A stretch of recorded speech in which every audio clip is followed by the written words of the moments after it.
رسالتي لكل المدلسين او كل اللي كانوا شمتانين في الاهلي او كل اللي كانوا عندهم ثقه ان الاهلي مش هياخد الدوري بتاع 2025، او كل اللي هو كان قاعد يبخر او يطبل واللي بيراميدز، ولو فاكرين القصه اللي حصلت اياميها. احنا قلنا اياميها ايه؟ قلنا اياميها ان اداره الاهلي مش هتعمل حاجه زي دي غير ما تكون واثقه مليون في الميه انها بتعمل الصالح للنادي الاهلي وجماهيره.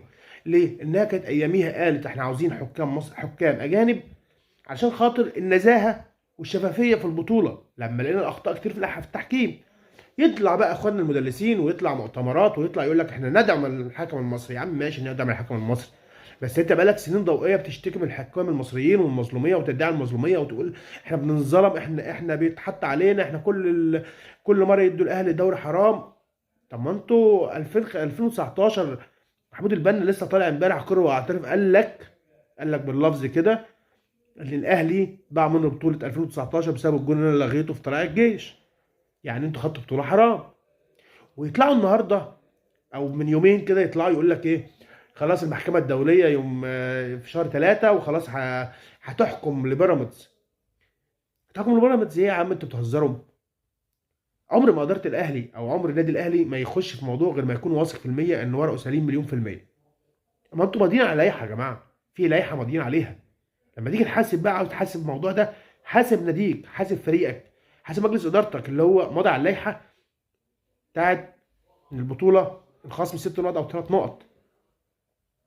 لما تجيش تحاسب الاهلي في حاجه هو ماشي قانوني، اعترض ما اعترضش، انسحب او مشي او ما لعبش المباراه، اتخصم منه ال3 نقط اللي هم مكتوبين في اللائحه. هتقول لي اصل اللائحه اتغيرت. ما هو يا ابني، ما هو اللائحه اتغيرت عشان خاطر فريقك مضى عليه. ال 21 فريق او ال 20 فريق او 19 فريق اللي كانوا موجودين ماضيين على اللائحه ان اللائحه فيها 1 2 3 والتغيرات اللي في اللائحه. فما تجيش تحاسب حد مننا او تحاسب الاهلاويه. فكل بقى منبخر بقى وطبل، وكله بقى اللي كانوا بيطلعوا على السوشيال ميديا او يطلعوا على التلفزيون يتكلموا يقول لك الاهلي واخدوا الدوري حرام، ده حرام، هو الاهلي كان ينفع ياخده، ده المفروض. اهو المحكمه الدوليه، مش احنا بقى، ده المحكمه الدوليه اللي طلعت قالت احقيه النادي الاهلي. في كلمه بقى غيظان، المنافسين. مين المنافسين؟ المنافسين الاثنين اللي واحد ساب واحد في وسط الطريق، اللي التاني اللي كان بيلعب التاني، اللي ساب النادي، اللي ساب الكاس واحد عشان هو ياخد الدوري. شويه الحاجات اللي كانت بتحصل، انتوا كلكم كده كل شويه تدعوا ان انتوا مظلومين مظلومين مظلومين، وانتوا اصلا اكبر ظلمه. اكبر ظلمه والله، اكبر ظلمه. تدعموا الحكام المصريين وبقالكم سنين تقولوا احنا بنشتكي من الحكام. اه تدعموا المنافس واحنا لا، احنا كعبين على المنافس. تشوفوا ماتشات تفوتوها وهم يفوتوا لكم ماتشات عشان خاطر تزحلقوا الاهلي في اي بطوله، وبرضه ربنا بيكرم الاهلي